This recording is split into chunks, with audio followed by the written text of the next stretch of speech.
We begin here at 6 o'clock with the gut-wrenching details revealed during the preliminary hearing for the murder case involving the pop singer known as David. We want to thank you for joining us here at 6. I'm Jonathan Gonzalez. And I'm Annabelle Sedano. Colleen and Michael are off tonight. David is now facing sexual abuse and murder charges in the death of 14-year-old Celeste Rivas Hernandez. Prosecutors are presenting a summary of the evidence in the case to show the judge there is enough evidence for a jury trial. Investigative reporter Leonard has been in the courtroom today. He joins us live now, and we should warn you, some of the descriptions from court are graphic. Eric. It's very difficult for any of us to imagine what Celeste Rivas Hernandez's parents went through today as they sat in court and listened to a detective testify on the witness stand while showing photos about the way that their daughter's body was discovered at that tow yard in Hollywood, the condition of her remains, and the beginning stages of this investigation. Prosecutors today really focused on those first few days of the investigation.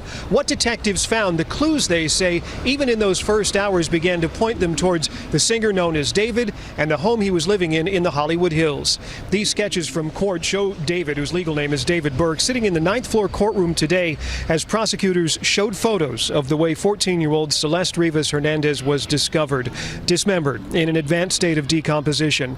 Rivas Hernandez's parents sat in the front row. Deputy District Attorney Beth Silverman turned around and warned them about what was about to be shown, and at one point suggested they put their heads down.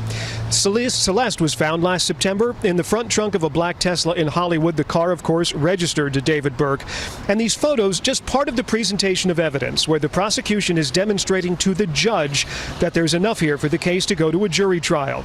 An LAPD detective on the witness stand for much of the day recounting how multiple clues pointed immediately towards Burke. Among them, electronic data that shows Burke was the last person to drive his Tesla on July 29th, 2025. That was about a month before Celeste was found.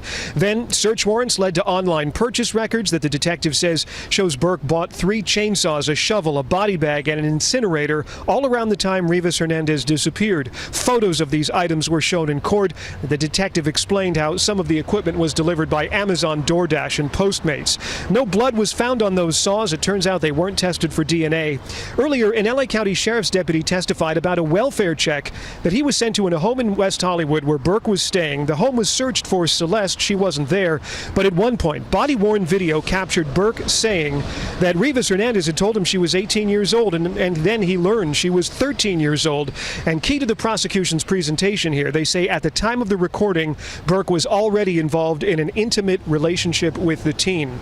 On the witness stand this afternoon, a music industry financial executive who managed part of Burke's financial empire. The reason he was on the stand is that prosecutors are trying to show that there's evidence to prove that David, the singer, stood to lose potentially millions of dollars if he became an accused sex offender, which is what they say Rivas Hernandez was threatening to do in text messages. This goes to the potential motive of the case. The music executive said Burke had earned somewhere between $10 and $11 million at the time that Rivas's body was found. Preliminary hearings are usually short. This one's expected to go on for a couple more days. Live at criminal courts downtown, I'm investigative reporter Leonard, NBC4 News. Back to you. And Eric, what more can we expect moving forward during the week in this hearing? Well, there's a lot more to this investigation beyond the discovery of the remains, which we heard a lot about today, and some of those initial electronic clues that pointed towards Burke, at least according to the police department. There's a lot more forensic work that was done to learn how Celeste died, the mechanisms, what they were able to learn about how she wound up in that Tesla, and some of the other things that happened that police are saying amount to a solid murder case. Plus, there's a lot of stuff about the relationship between Burke and Rivas, we should say the alleged relationship here, that prosecutors plan to call another detective to testify about probably as soon as tomorrow. And our breaking news coverage continues. The preliminary hearing in the murder of Celeste Rivas Hernandez. And at the center of this case is singer David. Joining us now to talk more about this case, Manny Medrano, attorney and federal prosecutor. Manny, as always, thank you for joining us. Of course. Hi, Jonathan, Annabelle. Thanks for letting me join you. Yeah, you know, David Burke set here now to be in court over the next few days. We say preliminary hearing, but it's really a week long or so. How do you see things evolving over the course of the week? Well, first of all, just so our viewers understand, it's a preliminary hearing, which means basically a mini trial to the judge probable cause standard, not beyond a reasonable doubt. I expect the hearing will only last about 5 days or so. But here's the real twist for me. The defendant, Burke in this case, was only arrested, Jonathan and Annabelle, about 3 months ago. So this is really the speed of light to get a case like this of a high-profile nature to the preliminary hearing stage. Clearly, the defense strategy was to catch the DA off guard. That has not worked here because on day one, as we know now, the judge was exposed to some very grisly graphic photographs of the dismembered corpse of the victim Hernandez in this case. It's pretty incredible. You know, Manny, so as prosecutors are laying out their case, we know some gruesome photos were already displayed in the courtroom. Walk us through the strategy that they could be planning now.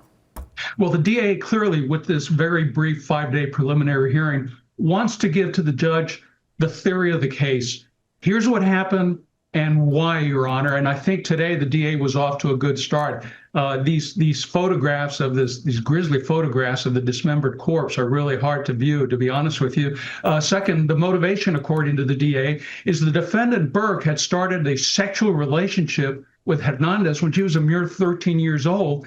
She then was going to out him about that inappropriate sexual relationship. So the DA's contending that last year he invited her to his place in the Hollywood Hills, stabbed her to death, and then proceeded to dismember the body. So that's basically the theory of the case by the prosecution.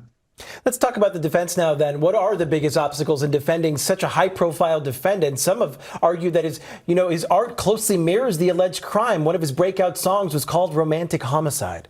Yes, well, I've handled high-profile preliminary hearing matters like this, and here's what's not going to happen. A good defense lawyer is not going to show all their cards. What are the defenses? How are they going to combat all the key evidence of the DA's office? That is not going to happen because that would be silly and premature, because then that gives time to the DA to refute those defenses later in the jury trial, assuming the defendant is bound over to a jury trial. I think the purpose of today and this 5-day preliminary hearing by the defense is just to get a flavor of the evidence to be thrown against the defendant Burke in this case. They just want to look at it, gauge it, and decide how they're going to attack it later at the trial jury stage.